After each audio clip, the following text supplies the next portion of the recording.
Israel, ¿todo bien? No se escucha, ¿estás? Ahora sí, parece que ya. Ahí, perfecto, bienvenido nuevamente. Buenas noches, padre. Pues aquí saludándolo nuevamente desde Chiapas, ya con el calorcito a todo lo que da, gracias a Dios. El calorcito. Ya, gracias a Dios. Pues padre, una inquietud por ahí que salió y que quería preguntarle, no sé si usted pueda aclarármela un poquito, porque empezamos a hablar en una clase de Martín Lutero y cómo él empieza a expander sus ideas. Pero la profesora en algún momento empieza a tener una analogía, el cual nos empieza a comentar que la gran probabilidad, de hecho no dijo probabilidad, sino que estaba casi segura que más bien esta expansión de Lutero fue una cuestión más que espiritual, pues, política. Entonces, no sé porque pues en ese sentido creo que si fuese política ese movimiento más que espiritual, pues como que derrumba mucho esta parte del protestantismo, tratando de... Casualmente mañana mismo voy a empezar con un curso sobre el luteranismo. Okay. Casualmente estos temas los vamos a ver, pero... No expoliemos entonces, padre. No, puedo adelantar algo, no pasa nada.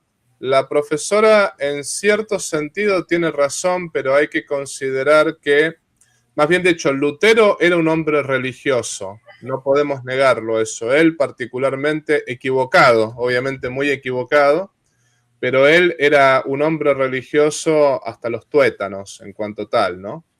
Y realmente Lutero es una personalidad fascinante, porque él era un hombre que atraía con su predicación y atraía a todo tipo de personajes, nobles, gente rica, gente... Lo que pasa está que Lutero nunca hubiese triunfado simplemente por ser un fraile agustino. Es decir, él no hubiese triunfado... es como que él agarró el momento justo y agarró también el tiempo justo y las circunstancias justas, porque por ejemplo ya los nobles y los príncipes alemanes estaban muy enojados con Roma porque Roma les ponía impuestos muy grandes, o sea, tenían que pagar muchos impuestos. Después, por otra parte, además de que había que pagar muchos impuestos, después era como que Roma a veces les agregaba otras colectas. Por ejemplo, se les agregó las colectas para la construcción de la Basílica de San Pedro y el tema de las indulgencias. Y es como que ya por mucho tiempo se habían quejado los alemanes y Roma se había acostumbrado a las quejas de los alemanes. Ya decían, bueno, son unos quejones, ya los conocemos, ¿no? Pero por otra parte, digamos que en Alemania había muchas cosas, como por ejemplo muchos obispos vivían como príncipes. Pasaba que había obispos que no celebraban la misa por 30 años y que se vestían con la espada como caballeros, ¿no? Como si fuesen príncipes. Después había sacerdotes concubinarios, había todo tipo de problemas morales. Y otro tema que realmente sucedió en Alemania fue el tema de la filosofía nominalista, que la filosofía nominalista separa propiamente a la razón de la fe y termina simplemente diciendo que no se puede conocer ni la existencia de Dios por la razón, ni la existencia del alma. Bueno, todo esto, lo que ha sucedido es que Lutero encontró el ambiente caldeado. El ambiente estaba bien caldeado para que él, es más o menos, él encontró la paja para que haya una chispita y ya se encienda todo, ¿no? Entonces, su propuesta le pareció, atrajo a los príncipes y a los nobles y a los poderosos, porque dijeron, si nos deshacemos del papa, nosotros somos papas para nuestras iglesias, o sea, directamente el rey o el príncipe o el soberano es la cabeza no solo del Estado, sino que también es la cabeza al mismo tiempo de la iglesia. Y por otra parte, les atrajo la posibilidad de quedarse con todos los bienes de la iglesia en Alemania, que Alemania era riquísima en bienes eclesiásticos, monasterios. Entonces, como que Y también les atrajo, por otra parte, el tema de no tener que ser excomulgados por el Papa. El Papa no les decía cómo ser cristianos, no les decía cómo cumplir los mandamientos divinos. Cada uno de ellos interpretaba la Biblia como ellos querían, cada uno interpretaba la revelación como ellos querían, cada uno era papa para sí mismo. Entonces todo esto en realidad fue apoyado por los príncipes. Sin el apoyo de los príncipes, Lutero hubiese sido un hereje más que hubiese terminado mal, pero fue el apoyo de los príncipes. Y después, lamentablemente, Carlos V no era Carlomagno, o sea, era mejor que Carlomagno como gobernante, porque la verdad que Carlos V fue Carlomagno también, o sea, gracias a él, el protestantismo no se expandió más y la mitad de Alemania permaneció católica. Lo que pasa está que el emperador en esa época tenía un poder nominal, digamos, o sea, tenía poder sobre España y tenía su zona de influencia, pero era como que había tantos príncipes y tantos nobles que, digamos, ya era tan grande el imperio que él no podía controlar cada parte así individualmente como hubiese hecho Carlomagno en su momento. Entonces, eso le impidió hacerle la guerra a los príncipes como... O sea, no los pudo obligar a permanecer católicos porque su poder no le dio para tanto, además de que tenía la amenaza turca, por otra parte, ¿no? Además de la amenaza de los protestantes, la amenaza turca y la guerra con el rey de Francia. Así que todas estas... Y al mismo tiempo el Papa Clemente VII que le jugaba en contra, aliándose con el rey de Francia. Entonces Carlos V tenía muchos frentes, más la conquista de América. Tenía muchísimos frentes, entonces bastante bien hizo. No pudo evitar la ruptura total de Europa, pero bastante bien hizo, ¿no?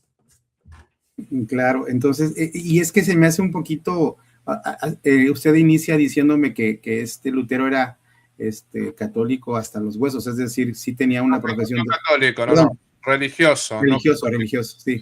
Bueno, en esa parte, pero religiosa hasta los huesos. Y que incluso él mismo profesaba el amor tan grande que tiene de María, ¿no?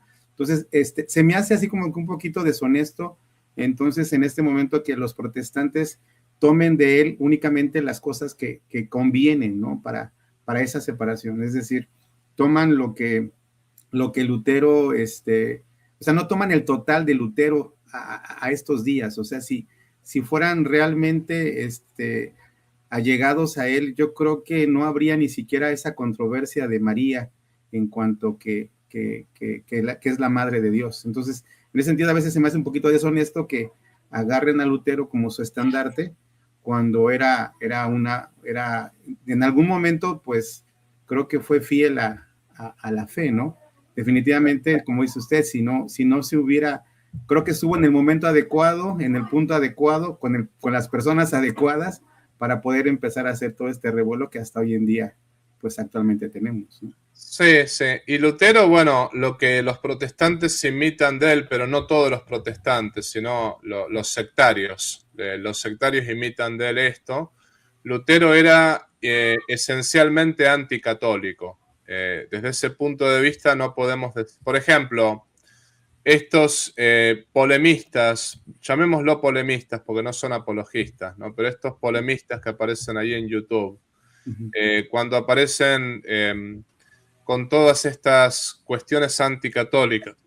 Lutero era muy anticatólico. Él decía que había que encender fuego no solamente la bula de los papas, sino los papas mismos.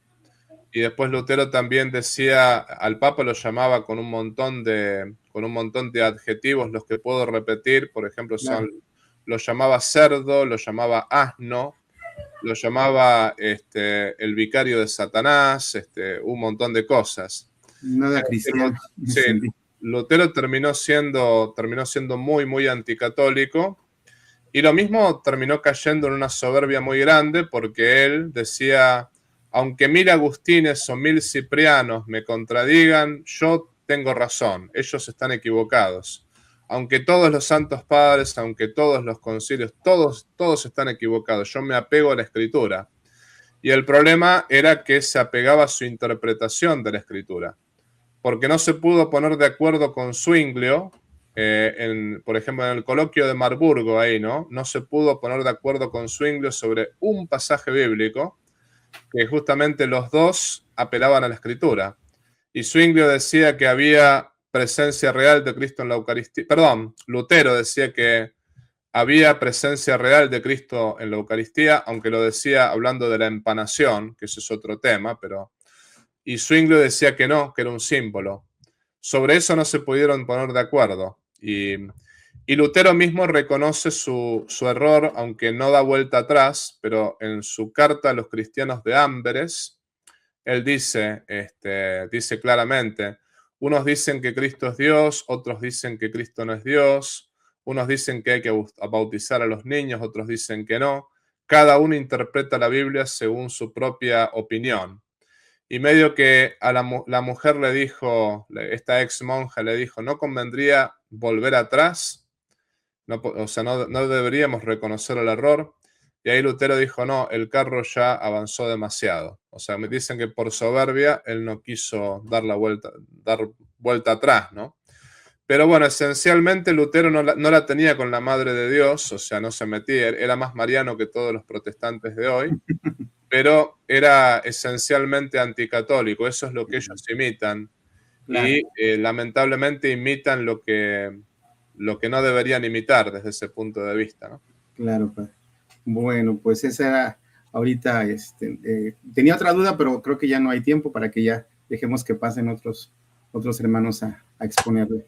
Muchísimas gracias, padre, y gracias por siempre apoyarnos y aclararnos nuestras dudas. Le agradezco mucho. Gusto, ¿no? Gracias, padre. Muchas bendiciones y que Dios te bendiga. Gracias, padre. Chao, chao. Si te gustó el video, por favor, ponle like, suscríbete a este canal, comparte este video y activa la campanita de la notificación. También, si deseas colaborar económicamente con este apostolado virtual, te invito a hacerlo por PayPal, también por un super chat, o puedes unirte al canal como miembro. En la descripción de este canal vas a ver el modo concreto cómo colaborar con este apostolado. Si no puedes colaborar económicamente, no te preocupes. Este apostolado es gratuito y todos los videos son gratuitos. Lo más importante es que compartas este video con las personas que estén a tu lado. La idea es llegar a todo el pueblo de Dios y la idea es poder predicar el evangelio para mayor gloria de Dios y la salvación de las almas. Por otra parte, te quiero avisar que todo el dinero que se recaude con este apostolado virtual va a ser enviado para familias necesitadas y para mejorar esta misión en el sexto continente. Desde ya te agradezco por todo lo que puedas hacer por cada uno de nosotros. Y te pido también que reces por mí y yo rezo por ti. Viva Cristo Rey, viva la Virgen y viva el Patriarca San José.